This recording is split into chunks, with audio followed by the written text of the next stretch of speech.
अस्सलाम वालेकुम स्टूडेंट्स, मैं उम्मीद करता हूँ कि आप लोग खैरियत से होंगे।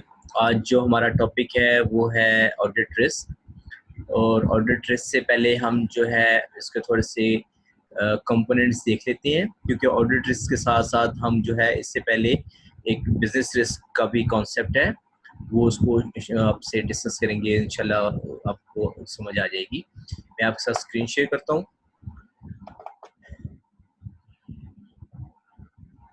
ओके, देखिए आज का जो हमारा टॉपिक है दैट इज ऑडिट रिस्क। अब ऑडिट रिस्क के अंदर बहुत सारी चीज़ें कवर होती हैं। ऑडिट रिस्क के अंदर इसके काइंड्स होते हैं। ऑडिट रिस्क इनिशियली मैं आपको बता देता हूँ कि audit risk is the risk that financial statements are materially misstated, right. तो अब अगर मैं इसको हम एज अ नेक्स्ट स्लाइड पे अगर मूव करूँ, तो आज के जो हम ऑडिट रिस्क के अंदर इसके जो कंटेंट्स पढ़ रहे हैं, सबसे पहले हम ऑडिट रिस्क की डेफिनेशन को हम थोड़ा सा समझेंगे। डेफिनेशन को समझेंगे, बिजनेस रिस्क की और बिजनेस की काइंड्स को समझेंगे। देन मैथमेटिकल फार्मूला होगा हमारे लिए ऑडिट रिस्क का। फिर ऑडिट रिस्क की जो काइंड्स होती हैं, inherent risk, control risk and the detection risk, इन चीज़ों को हम डिस्कस करेंगे। तो सबसे पहले हम बिजनेस जो है बिजनेस रिस्क उसको थोड़ा सा वर्कआउट कर लेते हैं। Business risk means the risk inherent to the entity in its operations. जो भी ऑपरेशंस, बिजनेस के ऑपरेशंस के साथ जो भी रिस्क जो होंगे एसोसिएटेड होंगे, उसको बिजनेस रिस्क कहते हैं। अब जो बिजनेस रिस्क की जो काइंड्स होती हैं वो थ्री टाइप्स होती हैं। फाइनेंशियल रिस्क होता है, ऑपरेशनल रिस्क होता है, और जो होता है कंप्लायंस रिस्क होता है। फाइनेंशियल रिस्क जो होता है, financial risk is a risk that arises from the financial activities or from the consequences of the financial activities or operations of the entity। कोई भी फाइनेंशियल एक्टिविटी होगी, कोई भी फाइनेंशियल कॉन्सिक्वेंसेज होंगे किसी भी ऑपरेशन के, that is known as financial risk. For example, देखिए कंपनी ने क्या करना होता है, कंपनी ने अपने लॉन्ग टर्म डेट्स को पे करना होता है। ऐसी है, कंपनी ने अपने लॉन्ग टर्म डेट्स को पे करना होता है, और सिर्फ लॉन्ग टर्म डेट्स को ही नहीं पे करना होता, बल्कि उसके ऊपर जो इंटरेस्ट होता है, एक्सपेंस होता है, वो आप उसको पे करना होता है। अब देखिए ना, ये जो लॉन्ग टर्म डेट्स हैं, ये लॉन्ग टर्म डेट्स किसके लिए हैं? ये बिजनेस के लिए हैं। On the other hand stakeholders के लिए तो इन्वेस्टमेंट है ना। तो जब भी आप कहीं पे इन्वेस्ट करते हैं तो आप वहां से इंटरेस्ट इनकम की उम्मीद होती है। सो अगर आपकी जो कंपनी है वो आपको इंटरेस्ट इनकम ही नहीं दे रही, तो आपका प्रिंसिपल अमाउंट तो बहुत ज़्यादा डूबने का खतरा होता है। तो that is what financial risk. So financial risk जो होता है वो ये होता है कि कंपनी अपने जो डेट्स हैं वो नहीं पे कर सकती। ये ये एक एग्जांपल है इसकी। Operational risk, any kind of risk that arises from the client's business operations is known as operation risk। इसमें क्या हो सकता है? इसमें आपके एम्प्लॉइज के एरर हो सकते हैं, एक चीज। इसके अंदर आपकी जो होता है सिस्टम फेलियर्स हो सकते हैं। अब सिस्टम फेलियर्स का मतलब होता है कि हमारे जितने भी सॉफ्टवेयर होते हैं, अकाउंटिंग के सॉफ्टवेयर होते हैं, सारे क्या होते हैं? ऑनलाइन होते हैं। अगर कोई मसला आ जाता है तो इसका मतलब है कि सर्वर आपका कहीं भी डाउन है, तो आपके ऑपरेशनल जो है वो एक्टिविटीज है वो परफॉर्म नहीं हो सकती। सही है। और इसके बाद एनी, इसमें तीसरी जो काइंड हो सकती है ऑपरेशन रिस्क की, तीसरी जो थर्ड एग्जांपल जो हो सकती है वो ये है कि इसमें फ्रॉड या क्रिमिनल एक्टिविटी का एलिमेंट भी हो सकता है। Meaning thereby any activity any activity that disrupts the business process, that is known as operational risk। Now the compliance risk, sorry, compliance risk is a risk that which arises due to non-compliance of the rules and regulations that are required to be met by the industry while running its business।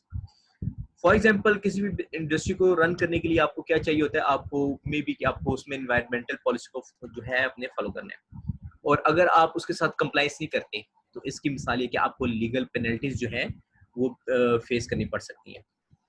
Now audit risk.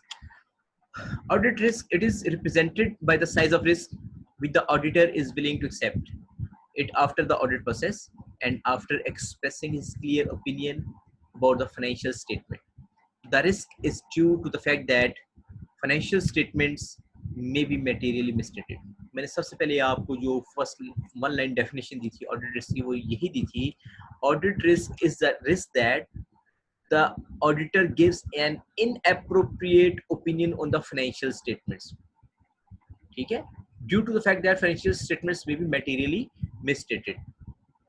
अभी देखिए कि इसमें जो IAS international statement on auditing 315 है, that requires the auditor to identify the risk of material misstatement. Remember, risk of material misstatement के अंदर दो किस्म के रिस्क आते हैं, एक होता है आपका इनहेरेंट रिस्क और दूसरा होता है कंट्रोल रिस्क। इसको हम नेक्स्ट स्लाइड में डिस्कस करेंगे, लेकिन इससे पहले हम देख लेते हैं कि फाइनेंशियल स्टेटमेंट्स assertions लेवल पे जो चीजें हमें इफेक्ट करती हैं वो क्या होती हैं। The assertion level for the class of transaction, account balance and disclosures to provide the basis for designing and performing further audit procedures. Class of transaction, remember आपका जो भी ऑडिट का क्लाइंट होगा, जहां भी फाइनेंशियल स्टेटमेंट्स होंगे, these transactions are divided into the groups, into the categories. For example, आपके client का यूटिलिटी बिल आप उसको आ गया, मंथली चार्ज हो गया है, अभी उसने पे नहीं किया, तो आप क्या उसकी एंट्री करते हैं, यूटिलिटी बिल आउटस्टैंडिंग और अकाउंट्स पेबल आप क्रेडिट कर देते हैं। लेटर जब आप अकाउंट्स पेबल को जब पेमेंट करते हैं तो अकाउंट्स पेबल आपका डेबिट हो जाता है और आपका क्रेडिट क्या होता है, बैंक हो जाता है। तो तमाम activities, for example utility bill से रिलेटेड जो भी होंगी वो सारी की सारी एक क्लास ऑफ ट्रांजेक्शन उनको इकट्ठा मेंशन किया जाएगा, लिखा जाएगा फाइनेंशियल स्टेटमेंट के अंदर। अब जो होता है हमारा ऑडिटर जो होता है वो रिस्क को कैलकुलेट कैसे करते हैं। अब इसके दो जो है ना जो तरीकाकार होता है वो ये होता है कि ऑडिट रिस्क हमने डिस्कस कर लिया। Audit risk is a risk that the auditor gives an inappropriate opinion on the financial statements.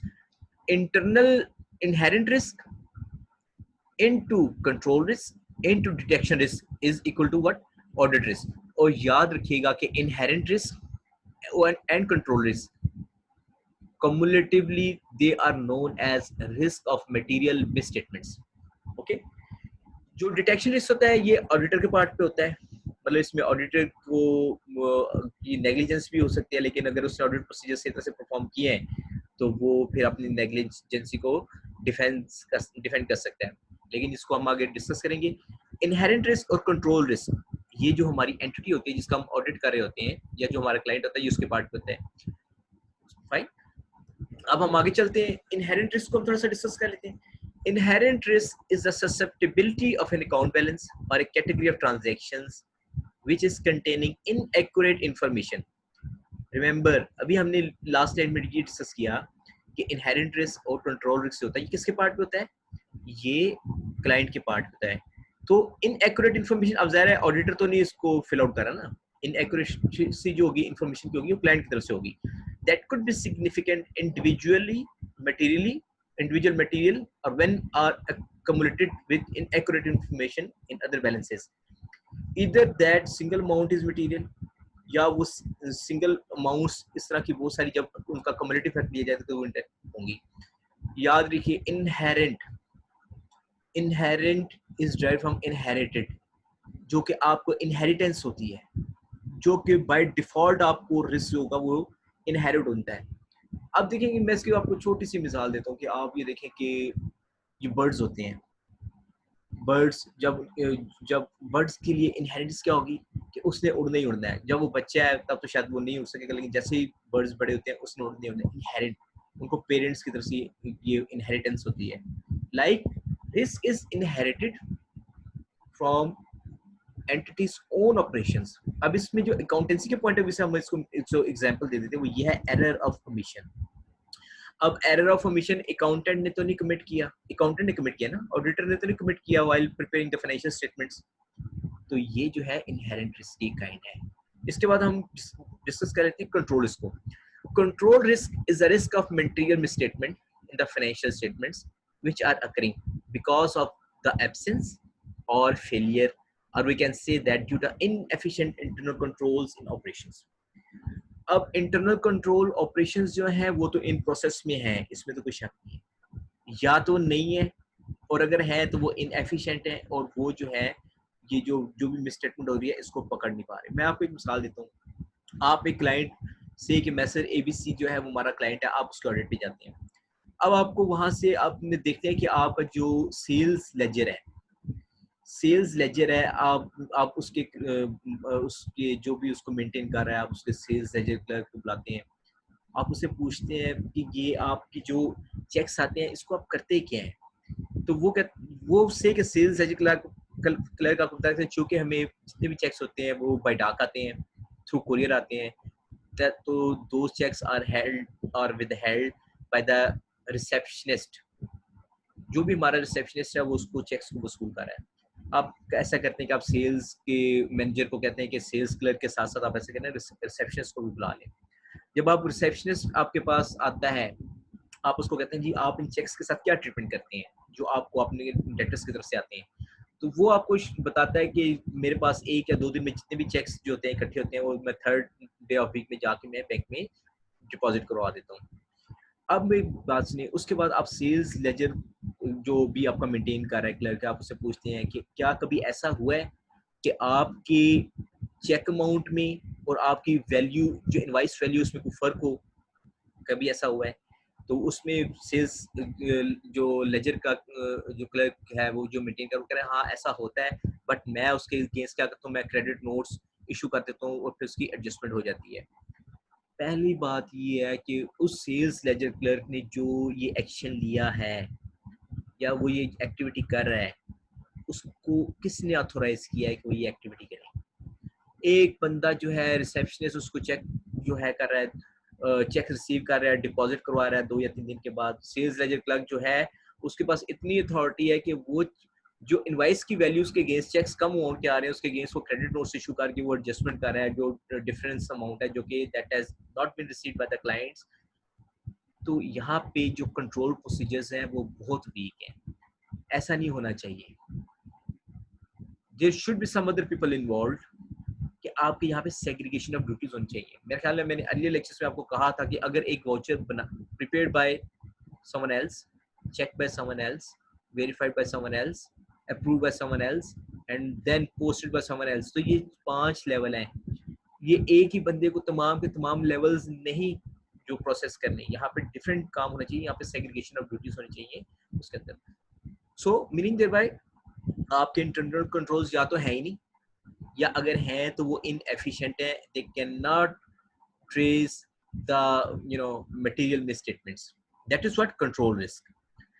Okay, detection risk. According with international statement on Auditing 200, the detection risk is the risk that the substantive procedures of the auditors will not detect any misstatement that can occur during the activities of the entity. Okay.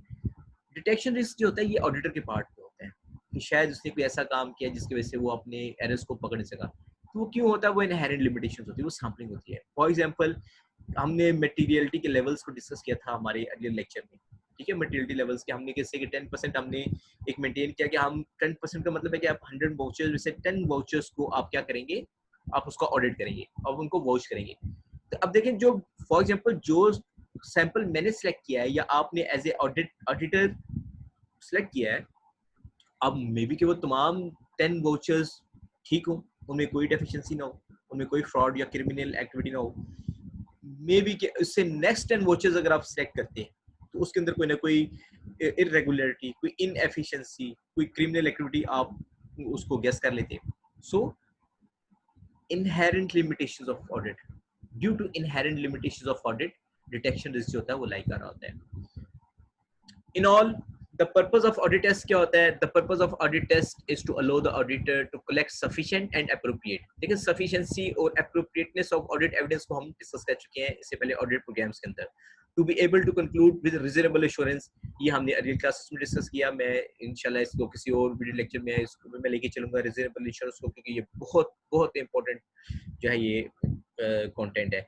That the financial statements are not material misstatement if they do not have an appropriate audit evidence or the evidence are with material misstatement, the auditor will have to issue a modified audit opinion. अब audit opinion भी दो किस्म की होती है, unmodified और modified. ये जो होगा हम लेटर अपने वो जो ऑडिट ओपिनियन का चैप्टर होगा उसको हम इसमें हम इसको इंशाल्लाह डिस्कस करेंगे। तो मैं उम्मीद करता हूँ कि आपको जो है आज का जो ऑडिट रिस्क का जो हमारा सिलेबस कंटेंट है जिसके अंदर हमने बिजनेसेस को और उसकी काइंड्स को, financial risk, operational risk, compliance risk and then audit risk के अंदर उसकी टाइप्स को, inherent risk, control risk and detection risk को हमने डिस्कस किया। फिर और जो है हमने risk of material misstatements meaning thereby internal control, internal inherent risk और कंट्रोल रिस्क और and then detection risk audit इसके फार्मूले को हमने डिस्कस किया। मैं उम्मीद करता हूँ कि आप लोगों को इसके अंदर कुछ किसी हद तक कॉन्सेप्ट की समझ आई होगी। और अगर यहाँ पे कोई भी चीज़ जो है that is left not understood, तो मैं आप लोगों के लिए क्वेश्चन आंसर के सेशन में इंशाल्लाह मैं उसमें आपको कोशिश करूँगा कि आपको जस्टिफाई कर सकूँ इस तमाम को। मैं आप लोगों के क्वेश्चन आंसर का मुंतज़िर हूँ। Thank you very much. अपना ख्याल रखिएगा। Thank you very much students. अल्लाह हाफिज़।